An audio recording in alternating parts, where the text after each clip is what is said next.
اعوذ باللہ من الشیطان الرجیم بسم اللہ الرحمن الرحیم الحمد للہ رب العالمین والصلاة والسلام علی اشرف الانبیاء والمرسلین سیدنا و مولانا ابی القاسم محمد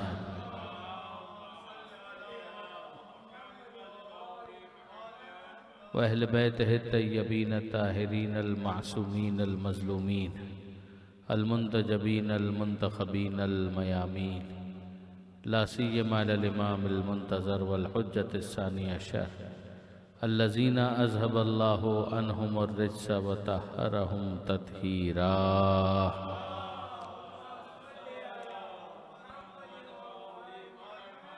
واللعنة الدائمة الباقية على أعدائهم أجمعين من يوم ظلمهم إلى قيام يوم الدين أما بعد فقد قال الله سبحانه وتعالى في القرآن الحكيم بسم الله الرحمن الرحيم والعصر إن الإنسان لفي خسر إلا الذين آمنوا وعملوا الصالحات وتواصوا بالحق وتواصوا بالصبر صلوات اللہ محمد وآل محمد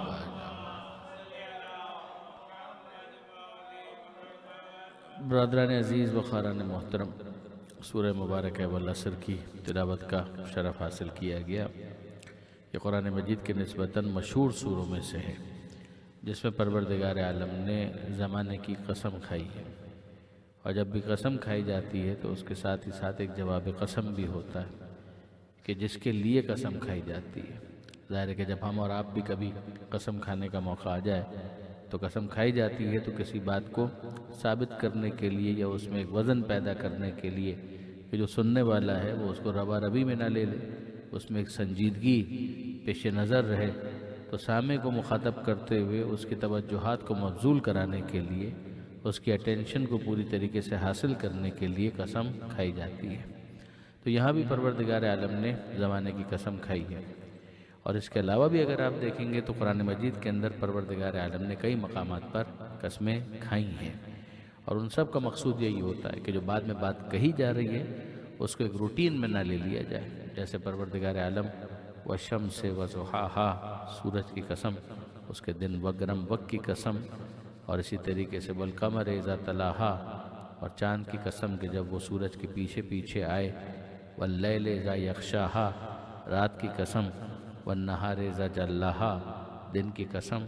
تو ہم دیکھتے ہیں کہ پروردگار عالم نے کئی مقامات پر قسمیں کھائی ہیں، جس کے ذریعے سے کئی مسائل جو ہیں ان کا حل ہمارے سامنے آ جاتا ہے۔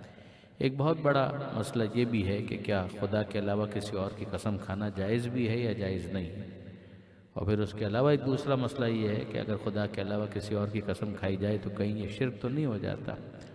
اس لیے کہ اگر آپ وہابیت کے افکار کا جائزہ لیں تو اس کے اندر اس مسئلے کو بھی بہت زیادہ اٹھایا گیا، اور میں حیران اس وقت ہوا کہ جب میں نے ہمارے بڑے معتدل بعض بریلوی دوست ہیں جو علماء، تو ان سے جب ہماری گفتگو ہوتی ہے مختلف مواقعوں پر، تو دوستی ہے، گفتگو ہوتی ہے، تو اس دوستی کے اور گفتگو کے دوران یہ مسائل بھی کبھی کبھی چھڑ جاتے ہیں، کبھی ٹرانسمیشن پہ بھی اور کبھی آف دا کیمرہ بھی۔ تو مجھے یاد ہے کہ ایک مرتبہ یہ بحث ہوئی تھی، تو ہمارے دوستوں نے کہا تھا کہ نہیں داؤدانی صاحب یہ نہیں ہے کہ خدا کے علاوہ کسی اور کی قسم کھانے کی اجازت ہو۔ تو میں حیران اس لیے ہوا کہ وہ وہابی نہیں تھے، بریلوی علماء تھے، اور بریلوی علماء سے کم اس بات میں مجھے توقع تھی کہ وہ زیادہ فلیکسیبلٹی کا مظاہرہ کریں گے، مگر انہوں نے بڑے اسٹریٹ اوے ایک کیٹیگوریکل اسٹیٹمنٹ یہ دیا کہ نہیں، خدا کے علاوہ کسی اور کی قسم کھانا نہ فقط یہ کہ جائز نہیں ہے بلکہ یہ شرک ہے۔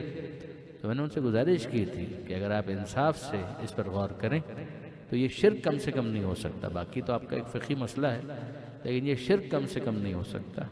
اور اس کی کیا وجہ ہے کہ یہ شرک نہیں ہو سکتا؟ تو اس کی بہت بڑی وجہ یہ ہے کہ اگر یہ شرک ہے تو کیسے ہو سکتا ہے کہ پروردگار عالم اپنے علاوہ کسی اور کی قسم کھائے؟ تو اگر خدا کسی اور کی قسم کھا رہا ہے تو کیا خدا اپنے ساتھ جس کی قسم کھا رہا ہے اس کو شریک قرار دے رہا ہے؟ تو ظاہر ہے کہ پروردگار عالم ایسا تو نہیں کر رہا کہ جب سورج کی قسم کھائی تو خدا نے سورج کو اپنا شریک قرار دیا، چاند کی قسم کھائی تو پروردگار عالم نے چاند کو اپنا شریک قرار دیا۔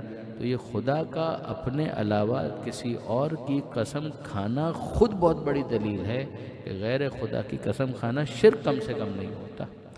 اب اس کے بعد وہ کیا ہوتا ہے، وہ ظاہر ہے کہ پروردگار عالم کا ان میں سے کسی کی بھی قسم کھانا، یا تو کسی ایسے کی قسم کھاتا ہے پروردگار کے جو اپنی نوع کے اعتبار سے، اپنی جنس کے اعتبار سے، یعنی جس گروپ کے اندر اس کو آپ دیکھتے ہیں تو اس کا کوئی نمایاں مقام ہوتا ہے. یعنی پروردگار عالم سورج کی قسم کھا رہا ہے تو ہم دیکھتے ہیں کہ سورج کی جسمانی اعتبار سے، ساخت کے اعتبار سے، افادے کے اعتبار سے، نور کے اعتبار سے، روشنی کے اعتبار سے اس کی ایک اہمیت ہے. لہذا پروردگار عالم نے اس کی طرف متوجہ کیا کہ سورج کی قسم، کہ ذرا غور کرو اس بات کے اوپر. چاند کی قسم، تو چاند کی ایک نمایاں حیثیت ہے جو رات میں نمایاں ہو جاتی ہے، لہذا پروردگار عالم اس کی قسم کھاتا ہے. اسی طریقے سے پروردگار عالم نے کبھی محبوب کی محبوبیت کو لوگوں کے سامنے آشکار کرنے کے لیے، جس طریقے سے ہم اور آپ بھی کبھی محبت کے اظہار کے لیے کہتے ہیں، بچے سے کہتے ہیں کہ تمہارے سر کی قسم، محبوب سے یہ کہا جاتا ہے. تو جس طریقے سے ایک دوسرے سے گفتگو میں یہ جملہ استعمال کیا جاتا ہے، یہی انداز خود پروردگار عالم نے اختیار کیا ہے. سورہ ہجر قرآن مجید کا 15واں سورہ ہے، جہاں پروردگار عالم نے اپنے حبیب کو مخاطب کر کے کہا لعمرک، اے حبیب آپ کی جان کی قسم. یعنی یہ وہی انداز ہے کہ جو محبوب کا حبیب سے گفتگو کے موقع پر ہونا چاہیے. تو جس سے محبت ہوتی ہے اس کی بھی قسم کھائی جاتی ہے کہ تمہارے سر کی قسم. تو پروردگار کہہ رہا ہے کہ اے حبیب آپ کی جان کی قسم. وہ قوم لوط کا تذکرہ ہے کہ انہم لفی سکرتہم یعمہون، مگر وہ اتنا امپورٹنٹ نہیں ہے، مگر جس کی قسم کھائی جا رہی ہے اس کا اس طرح سے ذکر کرنا یہ سمجھاتا ہے کہ ہاں واقعاً پروردگار عالم کی نظر میں وہ شخصیت کتنی بلند اور کتنی محبوب ہوگی کہ جسے پروردگار عالم نے قسم کے لیے استعمال کیا. تفسیر طبری کے اندر مجھے اچھی طریقے سے یاد ہے، یہ صاحب تفسیر طبری خود صاحب تاریخ بھی ہیں اور صاحب فقہ بھی ہیں. یعنی یہ اتنی بڑی شخصیت ہیں کہ ان کی تفسیر بھی بہت معروف ہے، ان کی تاریخ بھی بہت معروف ہے، اور یہ خود ایک فقہ کے امام بھی ہیں. تو ان کی جو تفسیر ہے طبری، اس کے اندر انہوں نے اس کی تفسیر کرتے ہوئے یہ کہا تھا کہ لعمرک کا یہاں پر مطلب کیا ہے کہ وہ حیات کا یا محمد، اے محمد آپ کی حیات اور آپ کی زندگی کی قسم. یعنی وہ جو کہا گیا لعمرک، تو اس کا مطلب کیا ہے کہ وہ حیات کا، آپ کی زندگی کی قسم، یا محمد، درود بھیجیے گا محمد و آل محمد.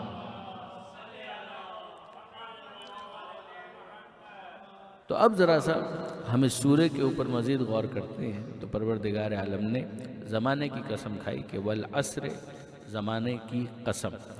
یہ قسم کا مطلب یہ ہوتا ہے کہ اس کو گواہ کے طور پر پیش کرنا. یعنی جس کی قسم کھائی جا رہی ہے اس کو گویا بطور گواہی پیش کیا جا رہا ہے کہ جو جواب قسم ہے اس کے لیے اس کی گواہی کو ہم پیش کر رہے ہیں. تو یہاں پر اب جواب قسم کیا ہے کہ ان الانسان لفی خسرن، کہ تمام کے تمام انسان خسارے میں ہیں، سب کے سب نقصان میں ہیں.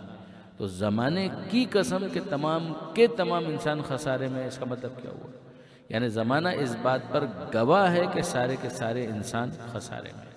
یعنی اس کا مطلب یہ ہوا کہ انسان کے پاس کوئی نہ کوئی سرمایہ ہونا چاہیے کہ جس سرمایہ کو اسے انویسٹ کرنا نہیں آیا. اگر اس کو کاروبار کرنا آتا ہوتا تو یہ کبھی نقصان نہ کرتا. دیکھیے برادران عزیز، آپ میں سے کئی افراد کاروبار ہی کرتے ہوں گے یا کوئی کاروبار ہوگا جس میں جاب کرتے ہوں گے. تو مجھے بتائیے کہ کاروبار کیوں کیا جاتا ہے؟ کیا نقصان کرنے کے لیے؟ کاروبار اس لیے کیا جاتا ہے ٹو میکسیمائز دا پروفٹس. اور مجھے اچھی طریقے سے یاد ہے کہ جب ہم بھی کر رہے تھے MBA کسی زمانے میں، تو وہاں پر وہ پروفیسر سمجھایا کرتے تھے کہ جناب پروفٹ کمانے کے دو ہی طریقے ہیں. ایک یہ ہے کہ آپ کی سیل کم بھی ہو لیکن مارجن زیادہ ہو. تو ظاہر ہے کہ اگر کاسٹ پرائز سے اگر آپ کی سیلنگ پرائز زیادہ ہے تو پروفٹ بڑھ جائے گا. اور یا پھر یہ ہے کہ اگر آپ کا مارجن کم بھی ہے لیکن یہ کہ والیوم زیادہ ہے، ٹرن اوور زیادہ ہے. تو جب ٹرن اوور زیادہ ہوگا تو کم مارجن کے ساتھ بھی انسان زیادہ پروفٹ بنا لے گا. تو کوئی بھی کاروبار کرنے والا ہے تو اس کا پرپز اور ہدف تو یہ ہے کہ ٹو میکسیمائز دا پروفٹ، کہ کسی نہ کسی طریقے سے منافع کو زیادہ سے زیادہ کمایا جائے، زیادہ سے زیادہ حاصل کیا جائے. تو یہاں پر پروردگار عالم جب یہ کہہ رہا ہے تو اس نے انسان کی نفسیات سے کتنا قریب ہو کر گفتگو کی. یعنی ہم نے تم کو پیدا کیا ہے، جب ہم تمہارے پیدا کرنے والے ہیں تو تمہاری فطرت کو ہم سے زیادہ کون جانتا ہے؟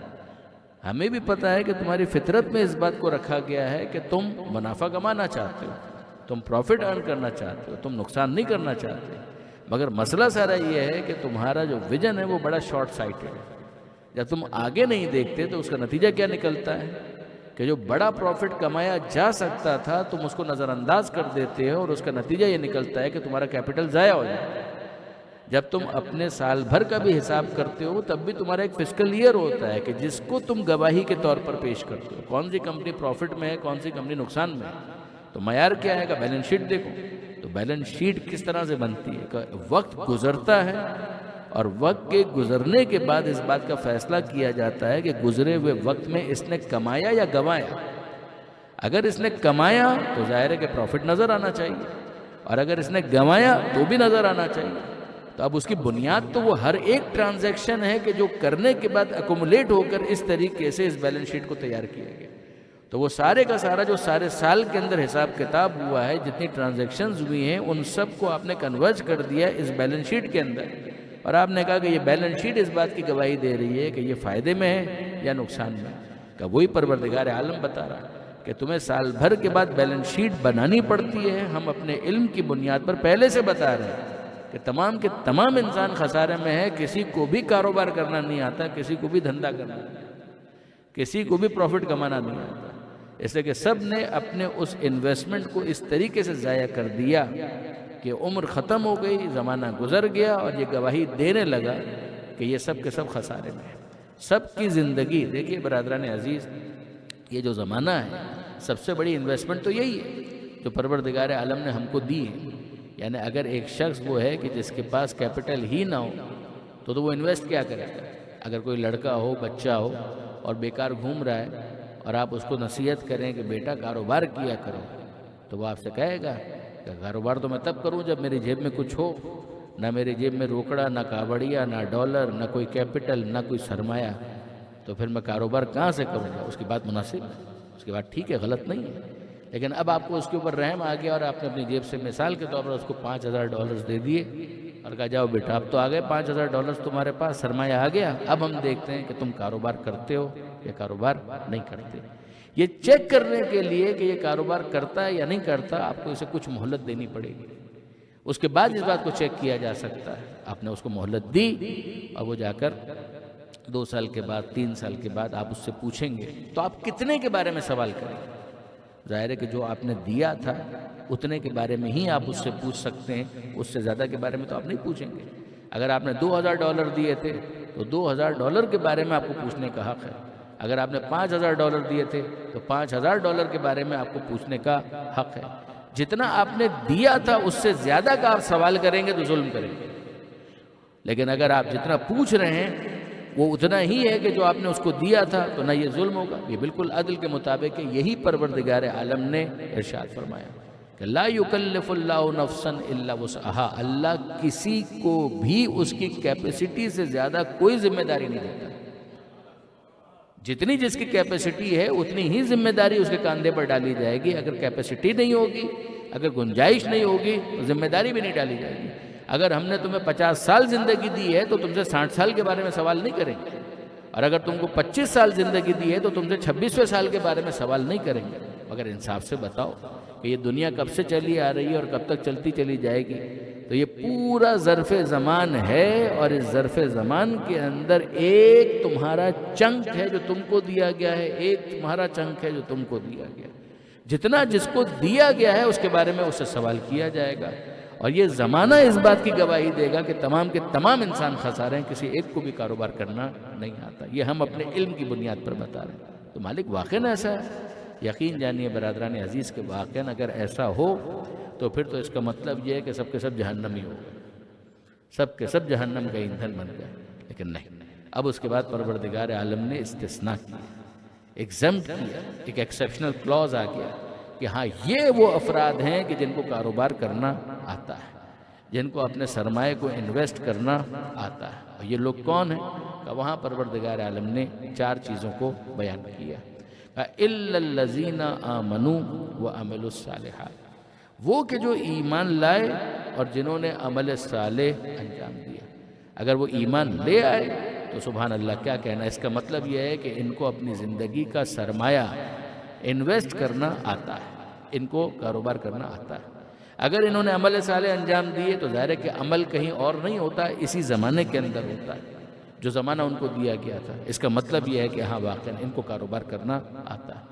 اور اگر یہ دو چیزیں جو ان کو آ چکی ہیں، انہوں نے اس کو اپنی ذات تک محدود نہیں رکھا بلکہ امپارٹ کیا، کنوے کیا، کمیونیکیٹ کیا، دوسروں تک پہنچایا، تو یہ ابلاغ کرنے کی وجہ سے یہ اور خسارے سے باہر آتے چلے جائیں گے۔ تواصوا بالحق و تواصوا بالصبر، کہ یہ حق کا پیغام دوسروں تک پہنچاتے ہیں، یہ صبر کا پیغام دوسروں تک پہنچاتے ہیں۔ اللہم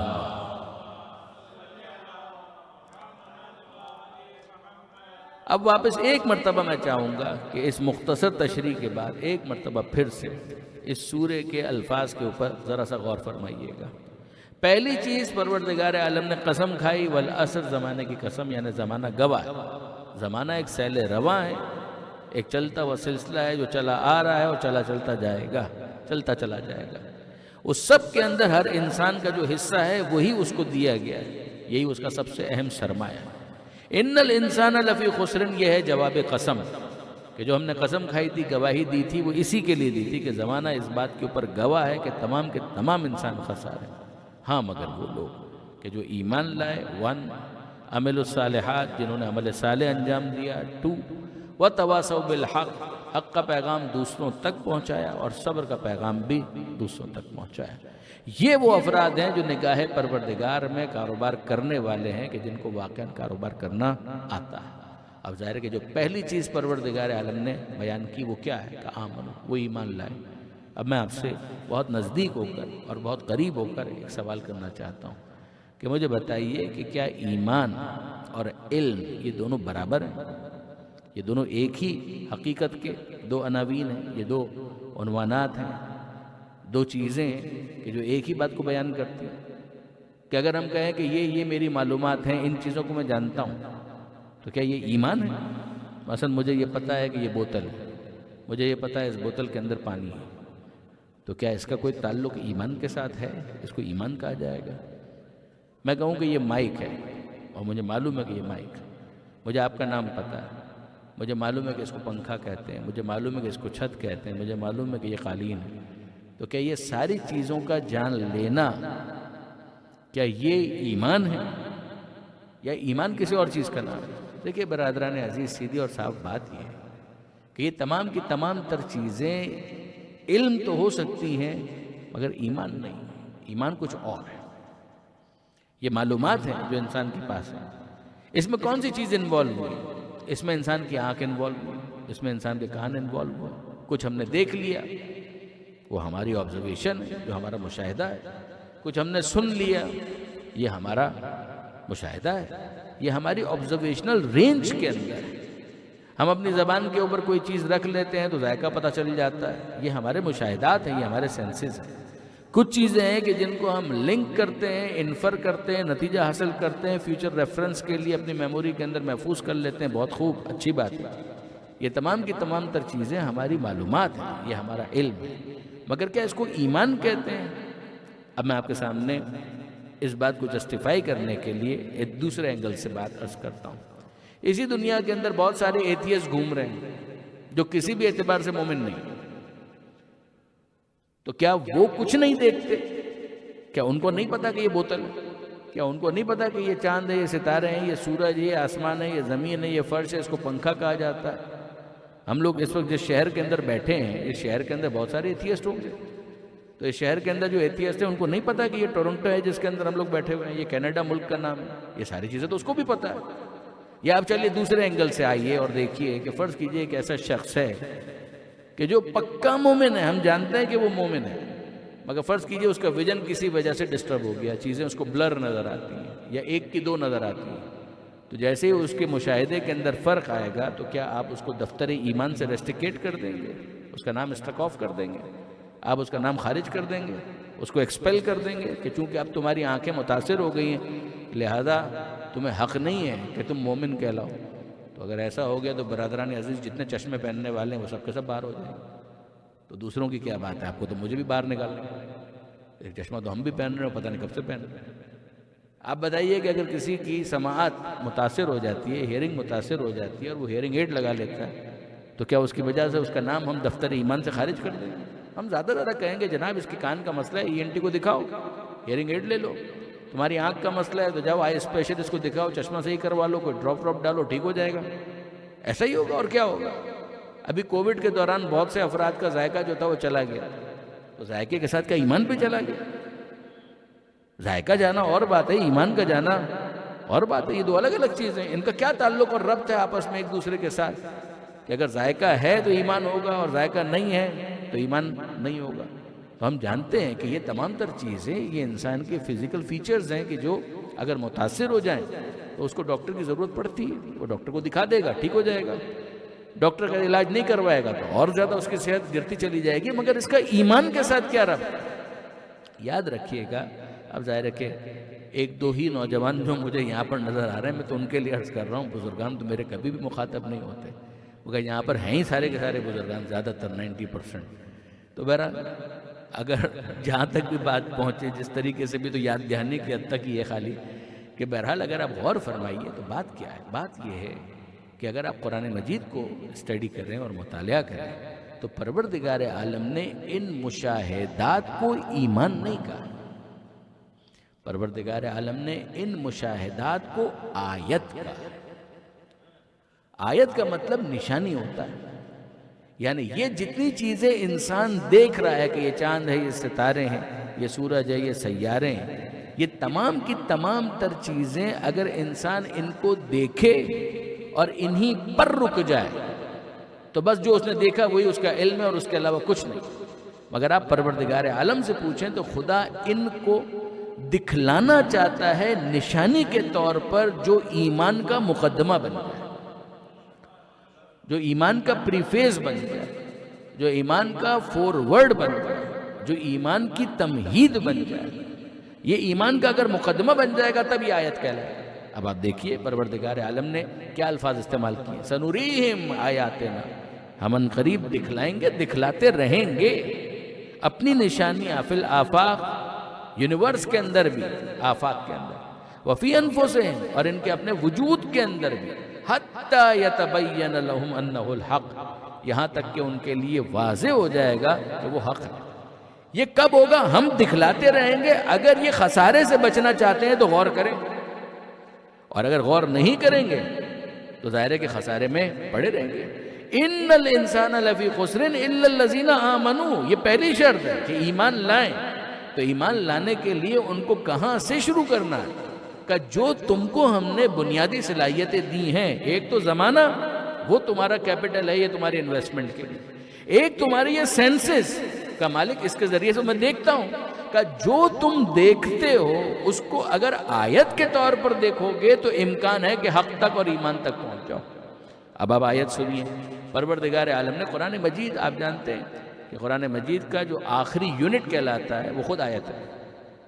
سورہ ہے, سورے آیت کے اندر ڈیوائیڈ ہو جاتے ہیں. تو یہ جتنی آیتیں ہیں وہ ساری کی ساری آیتیں ہیں, مگر ان آیتوں کے اندر پروردگار عالم نے آیتوں کا تعارف کروایا. یہ سنیے, یہ سورہ آل عمران کی آیت ہے کہ ان فی خلق السماوات والارض واختلاف اللیل والنہار لآیات لأولی الالباب. ان یقینا, فی میں, خلق السماوات والارض, یقیناً کس میں؟ آسمانوں اور زمین کی خلقت میں. آسمانوں اور زمین کی خلقت میں, واختلاف اللیل والنہار, اور روز و شب کے آنے جانے میں. یہ جو تم دیکھ رہے ہو کہ دن آتا ہے چلا جاتا ہے, پھر رات آتی ہے چلی جاتی ہے, دن کی جگہ رات, رات کی جگہ دن, یہ جو روز و شب کا آنا جانا ہے آسمانوں اور زمین کی خلقت ہے. اور روز و شب کے آنے جانے میں کیا ہے؟ لآیات, نشانیاں ہیں. مگر کن کے لیے؟ کہ اولی الالباب, صاحبان عقل کے لیے, جو سوچنے والے ہیں, سمجھنے والے ہیں, غور کرنے والے ہیں, فکر کرنے والے ہیں, کہ ان کے لیے نشانیاں ہیں. تو نشانی کا مطلب کیا ہوگا؟ کہ نشانی کا مطلب یہ ہوگا کہ ہم ان سے توقع یہ رکھتے ہیں کہ جو دیکھ رہے ہیں اسی کو مقصود بالذات نہ سمجھیں, آبجیکٹو اسی کو نہ بنائیں, ہدف اسی کو نہ بنا لیں, بلکہ اس کے ذریعے سے وہ کسی پیغام تک پہنچے جو اس نشانی کے پیچھے موجود ہے. نشانی ہمیشہ کسی میسج کی طرف ذہن کو متوجہ کرتی ہے. آپ ابھی باہر جائیے اور باہر جا کر روڈ کے اوپر اپنی گاڑی لے کر چلے جائیے. تو آپ کو راستے میں کیا نظر آئے گا؟ سگنل. یہ سگنل کیا ہوگا؟ یا کچھ روشنی ہے تو آپ روشنی کو دیکھیے اور تعریف کرنے کے لیے قصیدہ لکھ دیجیے. وہیں پر کھڑے ہو جائیے اور آپ کو وہاں پر اگر گرین لائٹ نظر آئے اور آپ وہیں پر گرین لائٹ کا ایک عنوان قائم کریں کاغذ کے اوپر یا اپنے موبائل فون کے اوپر نوٹ پیڈ کے اوپر اور لکھیے گرین لائٹ اور پھر اس کے بعد ایک قصیدہ نظم کرنا شروع کر دیں گاڑی کو وہیں پر کھڑا کر کے. تو آپ مجھے بتائیے ہو سکتا ہے کہ وہ جو آپ کو گرین لائٹ نظر آ رہی ہے اس کی ہری روشنی آپ کو اپیل کر رہی ہے یہ اپنی جگہ برحق ہو، لیکن کیا وہاں پر یہ لائٹ اس لیے رکھی تھی کہ آپ اپنی گاڑی کو روک دیں، ٹریفک پیچھے جام ہو جائے اور آپ اپنا قصیدہ لکھیں؟ آپ کہا میں نے کیا برا کام کیا ہے، میں نے اس ہری لائٹ کا قصیدہ ہی تو لکھا ہے. تو جواب یہی ملے گا یہ ہری لائٹ مقصود بالذات نہیں ہے، اٹس سیلف آبجیکٹیو نہیں تھا. مقصد یہ تھا کہ اس لائٹ کے پیچھے پیغام کو آپ سمجھیں. تو ہم کو سمجھ میں آیا کہ نشانی کبھی مقصود بالذات نہیں ہوتی ہے، کوئی پیغام ہوتا ہے جس تک ذہن کو لے جانا مقصود ہوتا ہے. اسی طریقے سے ریڈ لائٹ، اب آپ ریڈ لائٹ کا قصیدہ لکھ دیجئے اور گاڑی کو آگے بڑھا دیجئے. آپ کا کون رکے یہاں پر؟ مگر ریڈ لائٹ لگ بہت اچھی رہی. اب ریڈ لائٹ کا اگر آپ قصیدہ لکھتے ہوئے گاڑی کو آگے بڑھا دیں تو چالان سے بچیں گے، جرمانہ تو ہوگا، کفارہ تو ہوگا. کیوں ہو رہا ہے؟ میں نے تو ریڈ لائٹ کی تعریف لکھی ہے. کہا ریڈ لائٹ کی تعریف کرنا کافی نہیں ہے جب تک اس پیغام کو نہ سمجھیں جو ریڈ لائٹ کے ساتھ وابستہ ہے. آپ نے غور فرمایا کوئی بھی آپ کو نہیں چھوڑے گا، وہ کہے گا یہ سگنل تھا، یہ سائن تھی. تو سائن کا پرپس کچھ اور ہوتا ہے کہ اس پیغام کو آپ سمجھیں. اب یہاں پر میں آپ کی خدمت میں ایک اور بات عرض کروں. مجھے بتائیے اسلام کو سائنس سے کیا شکایت ہو سکتی ہے؟ اسلام کو جدید علوم سے کیا شکایت ہو سکتی ہے؟ بھئی سائنس کیا کرے گی؟ سائنس یہی کرے گی نا کہ چیزوں کو جھوڑے گی، تجربہ کریں گے سائنسدان اور اس کے بعد کچھ چیزوں کو نتیجے کے طور پر محفوظ کر لیں گے اور اس کے بعد پھر زندگی کو آسان کرنے کے لیے کوئی مشین بنا لیں گے، کوئی انوینشن ہو جائے گی، کوئی انوویشن ہو جائے گی. تو جب تک کسی اور کا کوئی حق پامال نہیں ہوتا تب تک تو یہ ساری ایجادات مفید ہیں، یہ ساری کی ساری ایجادات مفید ہیں. تو کیا اسلام کو اس پر کوئی اعتراض ہو سکتا ہے؟ میں آپ کے سامنے عرض کروں کہ مجھے بتائیے کہ اگر کسی نئی چیز کے بننے پر اسلام کو اعتراض ہوتا تو پہیا بھی تو کبھی بنا تھا، پہیا بھی تو کبھی بنا تھا. کسی رسمی لیبارٹری میں نہ بنا ہو مگر کسی نے تو اس کو بنایا تھا پہیا. تو وہ خدا جس کو پہیے کے بنانے پر اعتراض نہیں ہے اسے گاڑی کے بنانے پر کیوں اعتراض ہو؟ وہ خدا جس کو برف کے بننے پر اعتراض نہیں ہے اسے ریفریجریٹر کے بننے پر کیوں اعتراض ہو؟ وہ خدا کہ جس کو آگ لکڑیاں جلا کر تاپنے پر اعتراض نہیں ہے اسے ہیٹر کے بنانے پر کیوں اعتراض ہو؟ پروردگار عالم کو کیا اعتراض ہوگا؟ خداوند متعال کو ان چیزوں پر اعتراض نہیں ہے. ذرا سنیے پروردگار عالم کیا کہہ رہا ہے کہ سخر لکم ما فی السماوات و ما فی الارض، جو کچھ بھی آسمانوں میں ہے اور جو کچھ بھی زمین میں ہے وہ سب تمہارے ڈسپوزل پر ہے. مائی ڈیئر یہ تمہارے ڈسپوزل پر تمہارے لیے مسخر کر دیا گیا. ان کو استعمال کرو، استفادہ کرو. ہمیں تمہارے استفادے پر بھی کوئی اعتراض نہیں ہے، استعمال پر بھی کوئی اعتراض نہیں. تم زمین کی رگوں سے توانائیوں کو نچوڑ کر اپنی زندگی کو آسان کرو. تم سورج کی کرنوں کو تحلیل کر کے انہیں توانائی میں تبدیل کرو. ہمیں کوئی اعتراض نہیں. ہمیں جس چیز پر اعتراض ہے وہ کیا ہے؟ وہ یہ نہیں ہے کہ تم نے ان چیزوں سے استفادہ کیوں کیا. یہ تو ہم چاہتے تھے کہ تم کرو. ہمیں اعتراض اس بات پر ہے کہ تم نے خود اپنا جو مقام اور مرتبہ اس کائنات کے اندر ہے اس کو کیوں نہیں سمجھا.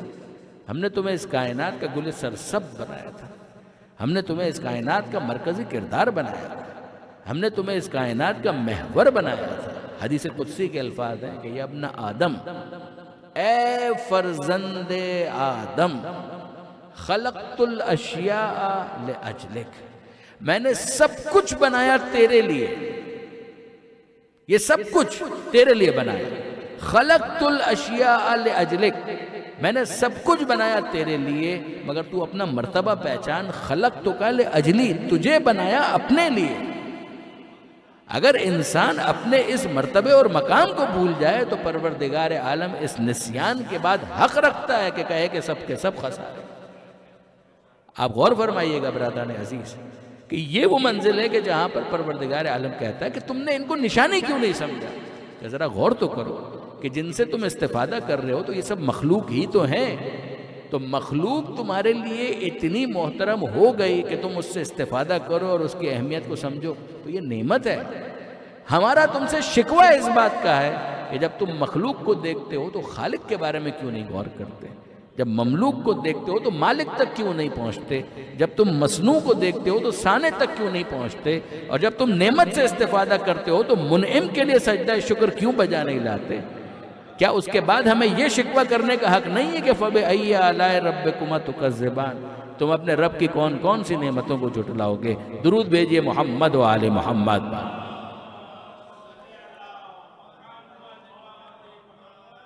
تو بس برادران عزیز، یہ وہ پہلی چیز ہے کہ جو یہاں پر ہمارے لیے واضح ہوتی ہے کہ پروردگار عالم کو ان تمام تر چیزوں سے استفادے پر کوئی اعتراض نہیں۔ مسئلہ سارا یہ ہے کہ اگر انسان وہیں پر رک جائے تو پھر اس کے بعد معاملہ خراب ہو جائے گا۔ دیکھیے اب اس کانٹیکس میں جو سیاق و سباق میں نے آپ کے سامنے گزارش کیا، اس کے بعد امیر المومنین حضرت علی ابن ابی طالب علیہ السلام مولا کے اس فرمان پر ذرا سی توجہ کی۔ یہ امیر المومنین کا نہج البلاغہ، نہج البلاغہ وہ کتاب کی جس کے اوپر واقعاً ہم کو فخر کرنا چاہیے۔ بے شک نہج البلاغہ خطبات پہلا حصہ، مکتوبات دوسرا حصہ، کلمات قصار یا ون لائنر یا اقوال زرعی جس کو آپ کہیں وہ تیسرا حصہ۔ یہ خطبات میں اگر if I am not mistaken اس کا نشان 81، جہاں دنیا کے بارے میں مولا کائنات نے کچھ باتیں بیان کی۔ سید رضی نہج البلاغہ کے کمپائلر ہیں، آپ سب جانتے ہیں، 1000 سال پرانی شخصیت سید رضی آل اللہ مقامہ، سید مرتضیٰ علم الہدا کے چھوٹے بھائی۔ ان کا خود جوانی میں انتقال ہو گیا، یعنی جوانی سے میری مراد یہ ہے کہ بالکل جوانی نہیں، مگر یہ ادھیڑ عمر میں تقریباً ان کا انتقال ہو گیا۔ سید رضی خود پائے کے ادیب تھے، غیر معمولی، سخنور، سخن شناس، سخن فہم، شاعر، بڑے شاعر، یعنی ان کا کنٹریبیوشن ادبیات اور لٹریچر کے اندر اویلیبل ہے۔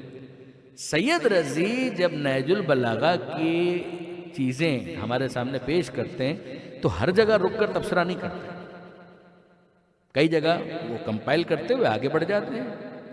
بعض جگہوں پر سید رضی نے خود اپنے تبصرے وہاں پر محفوظ کیے، ان میں سے ایک مقام یہ جو جملہ ابھی میں آپ کے سامنے بیان کرنے جا رہا ہوں، اور واقعاً غیر معمولی اہمیت کا جملہ، اور جس ایلوکوینس کے ساتھ امیر المومنین نے بیان کیا ہے وہ اس قابل ہے کہ انسان اس پر توجہ کرے اور اس کی وہ ایڈمائر کرے۔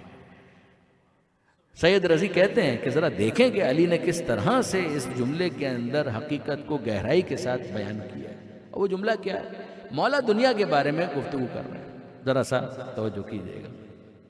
مولا فرماتے ہیں کہ دنیا کا معاملہ یہ ہے کہ جو دنیا کو دیکھتا ہے، یعنی دنیا دیکھنے والے جو دنیا میں ہیں، کہ کچھ وہ ہیں جو دنیا کو دیکھتے ہیں، کچھ وہ ہیں جو دنیا میں دیکھتے ہیں۔ جو دنیا کو دیکھتے ہیں ان کا دیکھنے کا انداز اور ہے، جو دنیا میں دیکھتے ہیں، دنیا کے ذریعے دیکھتے ہیں، ان کا دیکھنے کا انداز اور ہے۔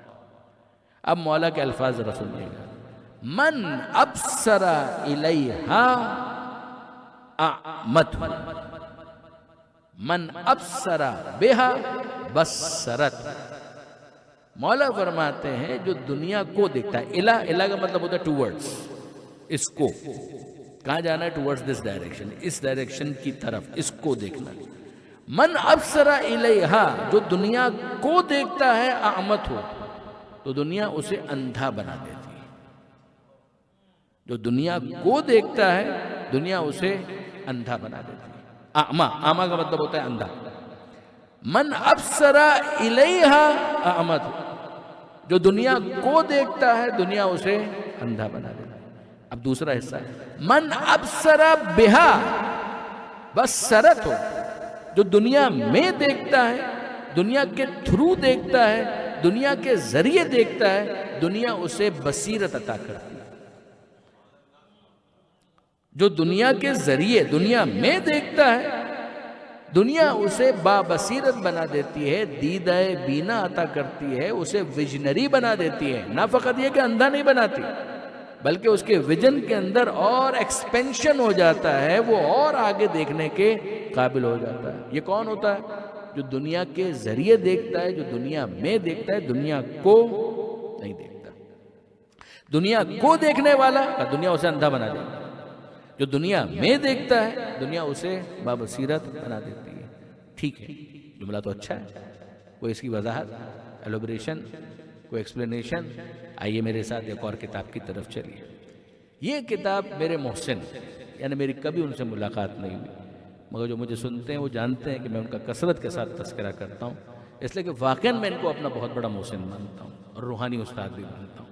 جناب آیت اللہ علامہ سید علی نقی صاحب نقن صاحب علی اللہ مقامہ، غیر معمولی شخص، یعنی ایسے نوابغ بڑی مشکل سے پیدا ہوتے ہیں۔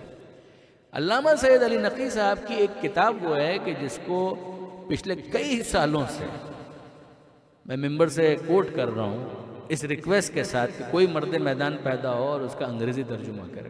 بعض افراد نے مجھ سے وعدہ بھی کیا، لیکن اب تک کسی نے اس کو میٹریلائز نہیں ہوا، معاملہ ریئلائز نہیں ہوا۔ کتاب کا نام ہے، اور کتاب ہے بھی بڑی مختصر، ہارڈلی 125 صفحے، اور وہ بھی A4 سائز کی نہیں ہے، یعنی A4 سائز کے اندر تو آپ اور آدھا کر لیجیے، مگر واقعاً انتہائی قیمتی کتاب، ونڈرفل، اتنی اچھی کتاب کہ میرا بس چلے تو میں ہر ایک جوان کو ٹیکسٹ بک کے طور پر وہ کتاب پڑھا۔ یہ اتنی اچھی کتاب کا نام ہے زندگی کا حکیمانہ تصور۔ یہی دوسرے نام سے بھی شائع ہوئی، اسلام کی حکیمانہ زندگی، زندگی کا حکیمانہ تصور اور اسلام کی حکیمانہ زندگی، یہ دو ناموں سے ایک ہی کتاب شائع ہوئی۔ اچھا، اب اس کتاب کے اندر علامہ صاحب نے بہت سارے باتوں پر گفتگو کی، بہت ایکسٹرا آرڈنریلی اسٹارٹ میں کہ زندگی کس کو کہتے ہیں، زندگی کے بارے میں گفتگو کی، بہت عمدہ۔ ایک جگہ جا کر انہوں نے امیر المومنین کے اس جملے کو کوٹ کیا، اور پھر اس کو سمجھانے کے لیے انہوں نے ایک مثال دی، بس اسی مثال کے لیے میں آپ کو اس کتاب کی طرف لے آیا۔ جملہ کیا تھا مولا کا، وہ مت بھولیے۔ مولا کا جملہ یہ تھا کہ دنیا، جو دنیا کو دیکھتا ہے دنیا اسے اندھا بنا دیتی ہے، من ابصر الیہا اعمی، اور جو دنیا میں دیکھتا ہے، دنیا کی طرف دیکھتا ہے، من ابصر بہا بصرت، دنیا اس کے ویژن کو نہ فقط یہ کہ باقی رکھتی ہے بلکہ اسے اور ویژنری بنا دیتی ہے، اس کے ویژن کو ایکسٹینڈ کر دیتی ہے، وہ آگے اور دیکھنے لگتا ہے۔ اچھا ایسا ہے؟ اب جی ایسا ہے۔ اب علامہ سید علی نقی صاحب اس کو سمجھانے کے لیے کیا مثال دیتے ہیں، ایکسلنٹ ایگزامپل۔ وہ فرماتے ہیں، الفاظ میرے مطلب ان کا ہے، کہ اس بات کو سمجھنے کے لیے آپ اپنی شاپنگ کے اوپر تھوڑی سی توجہ کریں۔ جب آپ شاپ کرتے ہیں، کوئی چیز خریدنے جاتے ہیں، تو جب دکان میں جا کر اس پروڈکٹ کو دیکھتے ہیں تو آپ کا دیکھنے کا انداز اور ہوتا ہے۔ جب آپ اس چیز کو گھر پر لے آتے ہیں تو اس کو دیکھنے کا انداز اور ہوتا ہے۔ کہ آسان سی مثال ہے آئینہ۔ آئینہ آپ نے گھر لیا اور آپ نے طے کیا کہ جناب اس جگہ پر آئینہ لگانا ہے، مرر۔ تو آپ نے جب مرر یہاں کے لیے لینا ہے تو جگہ آپ نے دیکھ لی، چیک کر لی، اور اب آپ گئے دکان پر۔ جب آپ دکان پر جا کر آئینہ خریدنے جاتے ہیں تو مجھے بتائیے، آئینے کو دیکھتے ہیں یا آئینے میں دیکھتے ہیں؟ اس وقت آپ آئینے میں نہیں دیکھتے، آپ آئینے کو دیکھتے ہیں۔ جب آپ آئینے کو دیکھتے ہیں تو آپ کے ذہن میں کیا ہوتا ہے؟ وہاں لگانا ہے، وہاں لگانا ہے، جہاں پر لگانا ہے اس کے لیے آئینہ خریدنے کے لیے آپ آئیں۔ آئینے کو دیکھ رہے تو آپ کے ذہن میں اتنا اسپیس ہے تو اتنا میٹر، اتنا سینٹی میٹر، تو آئینہ اتنا ہونا چاہیے، تو آپ اس کے سائز کو دیکھ رہے ہیں۔ اچھا، پھر آپ کے ذہن میں اور آتا ہے کہ جناب علی، یہ جس جگہ پر مجھے لگانا ہے، دیوار کا رنگ کیا ہے اور فریم کا رنگ کیا ہوگا؟ ایسا نہ ہو کہ میں وہاں لگا تو دوں مگر آف کلر ہو جائے، تو یہ ایسا نہ ہو کہ یہ اس کے ساتھ میچ نہ کرے یا کنٹراسٹ ہو، تو کچھ تو ہو۔ تو اب آپ دیکھ رہے ہیں کہ اس کا فریم کا کلر کیا ہے، جگہ یہ ہے، اسپیس اتنا ہونا چاہیے، اسپیس اتنا ہے، چیک کیا ہے اسپیس اتنا ہے، کہ رنگ اس کا کہاں ٹھیک ہے، رنگ اس کا ایسا ہونا چاہیے، ایسا ہی ہے کہاں کہ ایسا ہی۔ کہ یہ اتنا مہنگا گھر میں نے خریدا ہے تو کیا انفیریئر کوالٹی کا میں آئینہ لگواؤں گا؟ برانڈڈ آئینہ ہونا چاہیے۔ اور ٹھیک ہے، کون سی کمپنی کا ہے؟ تو کمپنی دیکھ لیا آپ نے، اس کا تھپا لگا ہوا تھا وہ دیکھا، ساری چیزیں آپ دیکھ رہے ہیں۔ جب آپ اس آئینے کو دیکھ رہے تھے اس وقت بھی آئینے میں کچھ نہ کچھ دکھ رہا تھا، آپ کا چہرہ آئینے میں اس وقت بھی دکھ رہا تھا، مگر اس وقت آپ آئینے میں نہیں دیکھ رہے تھے، آپ آئینے کو دیکھ رہے تھے۔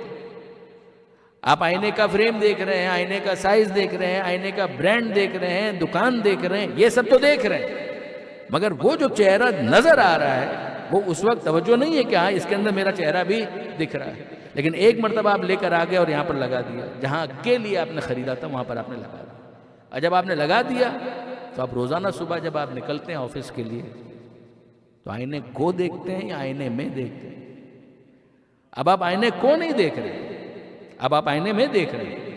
اب آپ کی توجہ اس بات کی طرف ہے ہی نہیں کہ اس کا سائز کتنا ہے، آپ کی توجہ اس بات کی طرف نہیں ہے کہ اس کا فریم، اس کا کلر کون سا ہے، آپ کی توجہ اس بات کی طرف نہیں ہے کہ یہ کس برانڈ کا ہے، آپ کی توجہ اس بات کی طرف نہیں ہے کس دکان سے خریدا تھا، آپ کی توجہ اس بات پر بھی نہیں ہے کہ کتنے کا خریدا تھا۔ اب تو مجھے اس کو نہیں دیکھنا، اس میں دیکھنا ہے۔ تو جب اس میں دیکھنا ہے تو یہ irrelevant ہو گیا، اس میں نظر آنے والا میرا وجود امپورٹنٹ ہو گیا۔ تو اب میں آپ سے پوچھتا ہوں کہ آپ کیوں دیکھ رہے ہیں اس میں؟ کہ آپ اس میں کیوں دیکھ رہے ہیں؟ میں اس لیے دیکھ رہا ہوں کہ مجھے آگے کہیں میٹنگ میں جانا ہے۔ اب آپ غور فرمائیے، ویژن کس چیز کا نام ہے؟ جب انسان آگے دیکھنا شروع ہو جائے اسی کو ویژن کہتے ہیں۔ کہ میں اس لیے دیکھ رہا ہوں کہ مجھے پتا چل جائے کہ اس وقت میں کیسا دکھ رہا ہوں۔ ایسا نہ ہو کہ میٹنگ کے اندر جا کر مجھے رسوائی کا سامنا کرنا پڑے، میرے بال ٹھیک بنے ہوئے ہیں یا نہیں، میرے چہرے پر کوئی داغ ہے یا نہیں، میری قمیض استری والی ہے یا پراپرلی آئین نہیں ہے، تو میں ابھی دیکھ لوں۔ تو یہ آئینے میں دیکھنے کا نتیجہ کیا ہے کہ انسان مستقبل کے لیے اپنے آپ کو تیار کر رہا ہے۔ اب جیسے ہی اس نے دیکھا میرے بال پریشان ہیں، کنگھا اٹھا لیا، ایسے تھوڑی جاؤں گا، پہلے بال ٹھیک کروں پھر جاؤں گا۔ اگر داغ نظر آ گیا، ارے یہ کیا ہو گیا، تو صابن اٹھا لیا کہ پہلے اپنے چہرے کا داغ ہٹا دوں پھر اس کے بعد جاؤں گا۔ اگر قمیض استری نہیں ہے تو قمیض کو تبدیل کرو، پہلے اس کو استری کرو پھر اس کے بعد جاؤ۔ تو آپ نے غور فرمایا کہ آئینے میں دیکھنے کا نتیجہ یہ نکلا کہ اب ایک انسان مستقبل کی تیاری کرنے لگا۔ کہ یہی کام ہے کہ جب آئینے میں دیکھتا ہے تو مستقبل کی تیاری کرتا ہے، اگر دنیا کے آئینے میں دیکھے گا تو آخرت کی تیاری کرنا شروع ہو جائے گا۔ درود بھیجئے محمد و آل محمد۔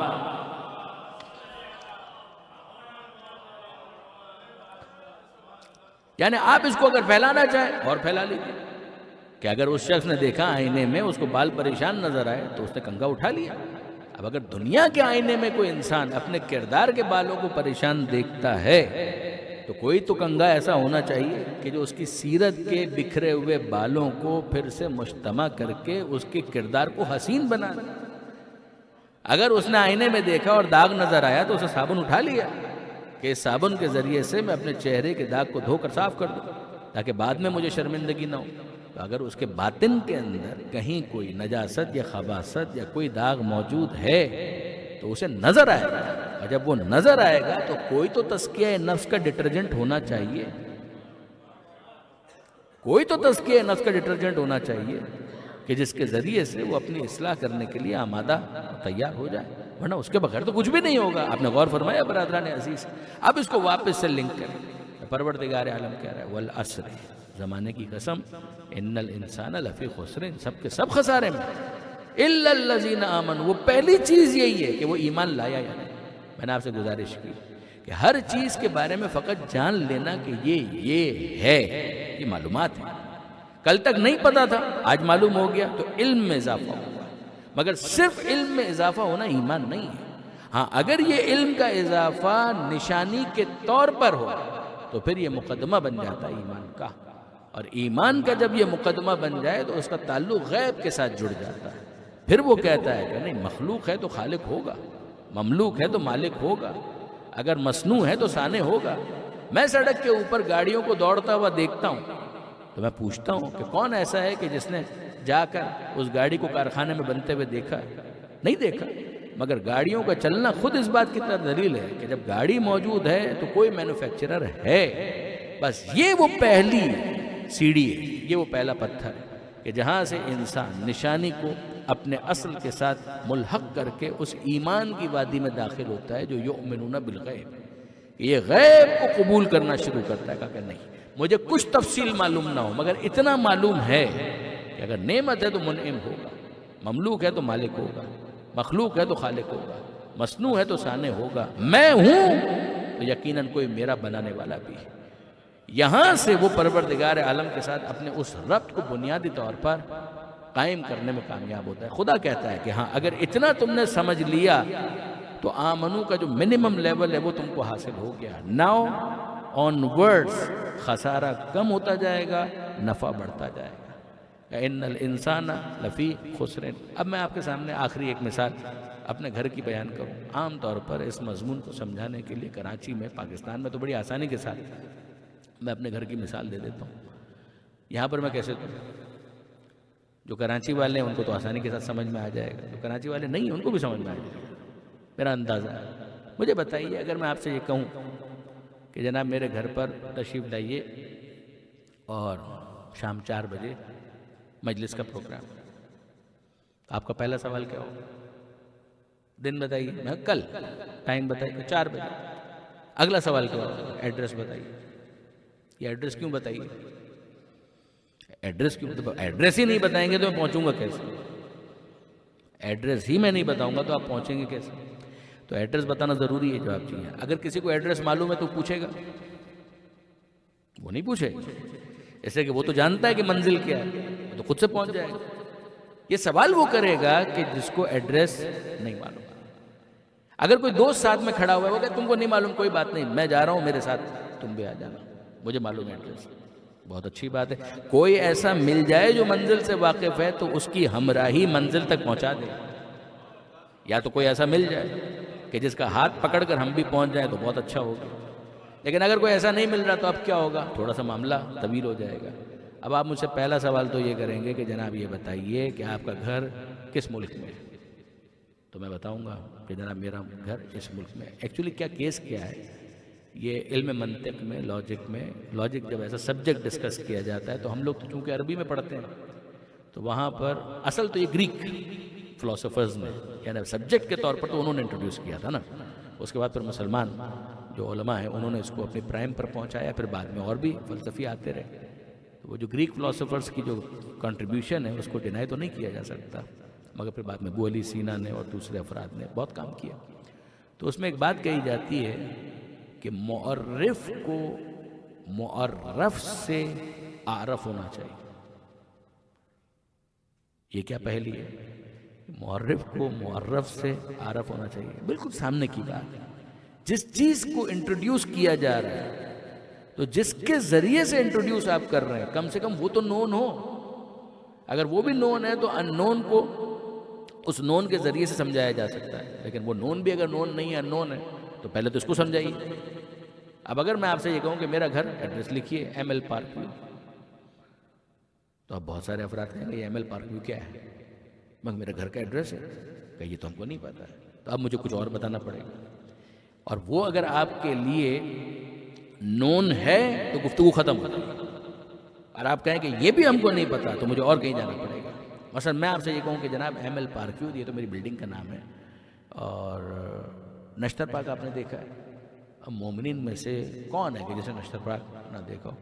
خاص طور پر جو کراچی کی جو مجالس ہیں ان کے حوالے سے تو بہت معروف جگہ ہے، ترابی صاحب کے زمانے سے معروف چلی آ رہی ہے۔ تو اب یہ اگر کوئی کہے کہ ہاں مجھے معلوم ہے تو بات ختم ہو گئی، یہیں پر ہم نے فل اسٹاپ لگا دیا۔ لیکن اگر وہ سامنے سے کہے کہ نہیں مجھے نہیں پتا، I have to go further, مجھے آگے اور جانا پڑے گا، اور میں کہوں گا جناب نشتر پارک بھی آپ کو نہیں معلوم ہے تو شہر کراچی میں قائد اعظم کا مزار تو بہت معروف ہے۔ اب کہا ہاں یہ مجھے معلوم ہے، تو اب اس کا مطلب یہ ہے کہ ہمارا ایک کامن گراؤنڈ بن گیا کہ جہاں سے ہم اپنی بات کو آگے بڑھا سکتے ہیں۔ میں قائد اعظم کا مزار جس جگہ پر ہے اس کو نمائش کا چوراہا کہتے ہیں، وہاں اگر آپ پہنچ جائیے گا، کہاں وہاں تو پہنچ جائیں گے، کہ اس کے بعد آپ معلوم کیجئے بریٹو روڈ کہاں پر ہے، بریٹو روڈ پر آ جائیے، قریب ہی ہے، بالکل ساتھی ہے بریٹو روڈ، وہاں پر آ جائیے۔ تھوڑا آگے بڑھیں گے تو سیدھے ہاتھ پر محفل شاہ خراسان ہے، الٹے ہاتھ پر بھوجانی ہال ہے، بھوجانی ہال سے مزید تھوڑا سا آگے بڑھیں گے تو نشتر پارک آ جائے گا، نشتر پارک کے سامنے ایم ایل پارک۔ کہا کہ ہاں اب سمجھ میں آ گیا۔ اچھی بات ہے، سمجھ میں آ گیا. آپ نے نشر پاک دیکھا کہ نہیں دیکھا؟ ابو جانی اور وہ بھی نہیں دیکھا، خراسان وہ بھی نہیں دیکھا، نمائش وہ بھی نہیں دیکھا، بریٹو روڈ وہ بھی نہیں دیکھا. تو پھر دیکھا کیا ہے؟ کہ دیکھا ہے قائد اعظم کا مزار. تو ایک سرا جب ہاتھ میں آ گیا تو اس سرے کے ذریعے سے ایک نشانی سے دوسری نشانی، دوسری سے تیسری نشانی، یہاں تک کہ میں منزل تک پہنچ جاؤں گا. ایسا ہی ہے نا. اب میرے نوجوان دوستوں کہیں گے آپ اتنی لمبی بات کیوں کر رہے ہیں، ہمیں لوکیشن پن بھیج دیجیے گا. تو اس میں بھی تو نشانیاں ہی آئیں گی نا، اور کیا ہے، اس میں بھی تو آپ نشانیوں کے ذریعے سے ہی پہنچیں گے نا. تو اب آپ مجھے بتائیے ہوگا کیا. اب وہ صاحب جن کو میں نے کہا تھا جناب کل شام 4 بجے میرے گھر پر تشریف لائیے گا، مجلس ہے، اور ایڈریس میں نے سمجھایا تھا نشانیوں کے ذریعے سے. قائد اعظم کا مزار اس کے اندر پہلی نشانی تھی کہ جہاں پر وہ پہنچ سکتے تھے خود سے. اب وہ وہاں پر پہنچ گئے، پروگرام شام 4 بجے، اور میں ان کو فون کر رہا ہوں کہاں پہنچے؟ کہ مولانا ہم قائد اعظم کے مزار پر ہیں. میں نے کہا 4 بج چکے ہیں، پروگرام 4 بجے، مجلس 4 بجے. ہاں ہم قائد اعظم کے مزار پہنچ چکے ہیں. میں نے کہا قائد اعظم کے مزار پر کر کے آ رہے ہیں، آگے بڑھیے. کہا کہ کیا ماربل ہے، کیا ماربل ہے. آپ قائد اعظم کا مزار دیکھیں کیا ماربل ہے، وائٹ ماربل کی بات ہے. میں نے کہا بالکل صحیح کہہ رہے ہیں آپ، آگے بڑھیے. کہا کہ مولانا یہاں پر تو پارک بھی بہت خوبصورت ہے. کراچی میں ایسے پارک کہاں ہوتے ہیں، اتنا خوبصورت پارک، واکنگ ٹریک بھی بنا ہوا ہے. ابھی تو ہمارا ارادہ ہے تقریباً 2 گھنٹے یہاں پر واک کریں گے، پھر آپ کے گھر کی طرف آئیں گے. مائی ڈیئر 4 بجے میرے گھر پہ مجلس کا پروگرام ہے اور آپ 2 گھنٹے تک واک کرنے کا ارادہ رکھتے ہیں. تو 2 گھنٹے کے بعد آپ وہاں پر جب رک کر میرے گھر پر پہنچیں گے تو مجلس مس کر دیں. اب آپ طے کریں کہ آپ ماربل انجوائے کرنا چاہتے ہیں یا مجلس اٹینڈ کرنا چاہتے ہیں. میں نے آپ کو قائد اعظم کا مزار اس لیے نہیں بتایا تھا کہ آپ وہاں پر ماربل کے سحر میں کھو جائیں. میں نے اس کو نشانی کے طور پر بتایا تھا تاکہ وہ پہلی نشانی بن کر دوسری نشانی تک پہنچنے میں آپ کی رہنمائی کر سکیں. آپ تو وہیں پر رک گئے. جب آپ وہیں پر رک گئے تو ہوگا کیا، آپ 2 گھنٹے وہاں پر لگا لیجئے مگر آپ کو مجلس نہیں ملے گی. میں ان سے کہہ رہا ہوں آپ مجلس مس کریں گے. بس یاد رکھیے گا جس کو میں اور آپ کہتے ہیں کہ مس کریں گے اسی کو پروردگار خسارہ کہتا ہے. کہ وقت تو گزر جائے گا، وقت تو بہرحال گزر جائے گا، وقت نہیں انتظار کرے گا، لیکن یہ ہے کہ وقت گزر جائے گا اور ہم بھی گزر جائیں گے. انسان بھی گزر جاتا ہے. ایک تعبیر یہ انتقال کا ہے کہ وہ گزر گئے، انتقال کر گئے. اس کا مطلب کیا، وقت گزر گیا، چلا گیا. تو پروردگار عالم نے اس وقت کے اس پین کے اندر جتنی نشانیاں رکھی ہیں وہ اسی لیے تھی کہ یہ پہلا مرحلہ تو پورا کرو. آمنو، ایمان لائے. ایمان لائے تو پھر خسارے سے بات ہے، اور ایمان اگر نہیں لائے تو ظاہر ہے کہ پھر خسارہ ہی خسارہ ہے. اب اس کے بعد ذرا سا آپ غور کیجئے کہ یزید نے کیا کہا تھا. لعبت ہاشم بالملک فلا خبر جاء ولا وحی نزل. یہ سارا ڈھونگ تھا، نہ کوئی فرشتہ آیا، نہ کوئی خبر آئی، نہ کوئی قرآن آیا، نہ کوئی نبی تھا، کچھ بھی نہیں تھا. یہ سارا بنی ہاشم کا ڈھونگ تھا اقتدار حاصل کرنے کے. فلا خبر جاء ولا وحی نزل. دیکھیے اس موقع پر کہ پوری ایمانیات کی دھجیاں اڑائی جا رہی ہیں. کوئی غیب نہیں ہے، کچھ نہیں ہے. یہ ساری باتیں سوائے فراڈ کے اور کچھ بھی نہیں. کوئی دین نہیں، کوئی ایمان نہیں، کوئی قرآن نہیں، کوئی نبی نہیں ہے، کوئی رسول نہیں ہے، کوئی امام نہیں، کچھ بھی نہیں، سب کا انکار.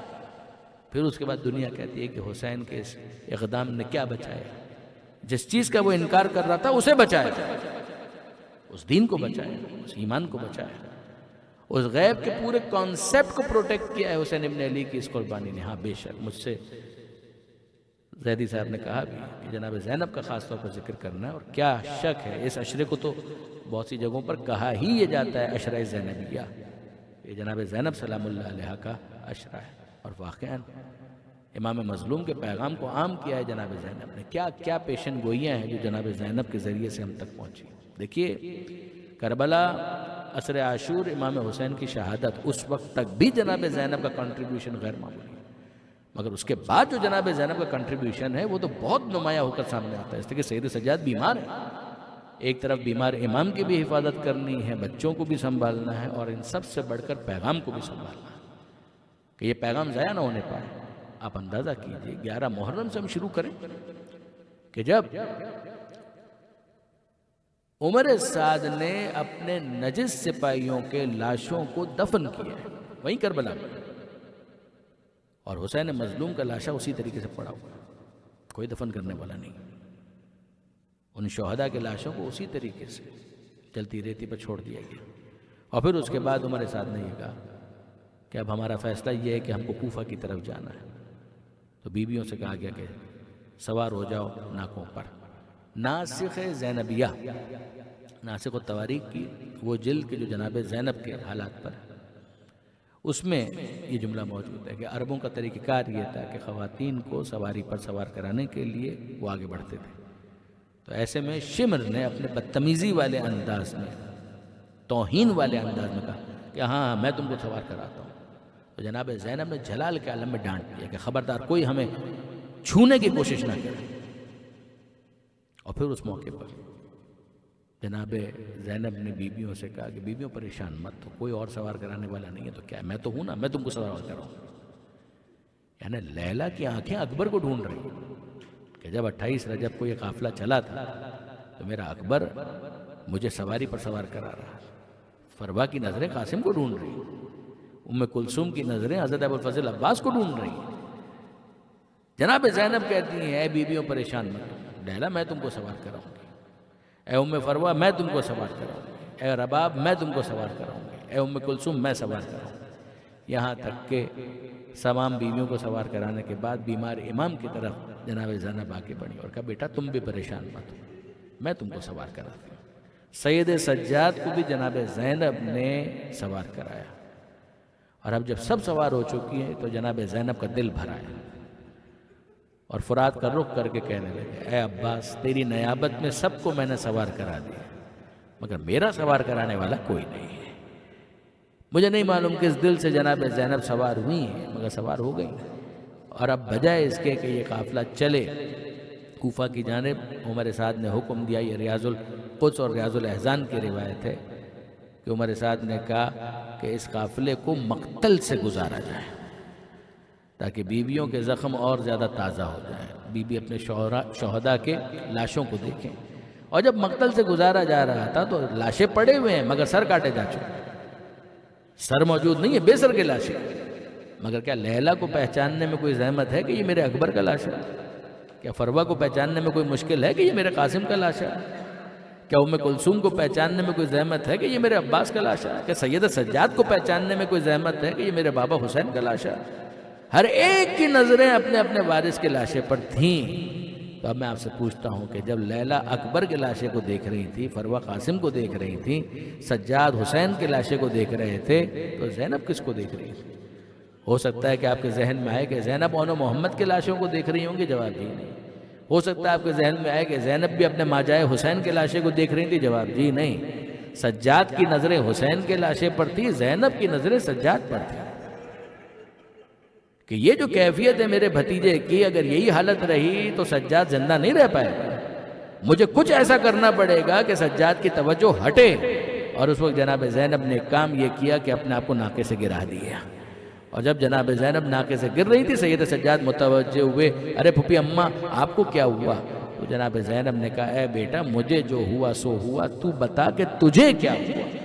تو سید سجاد کہتے ہیں پھپھی اماں آپ انصاف سے بتائیے اس جوان بیٹے کا کیا حال ہونا چاہیے کہ جس کے بوڑھے باپ کا لاشا اس طرح سے پڑا ہو اور وہ ایک مٹھی خاک بھی اپنے بابا کے لاشے پر نہ ڈال سکے۔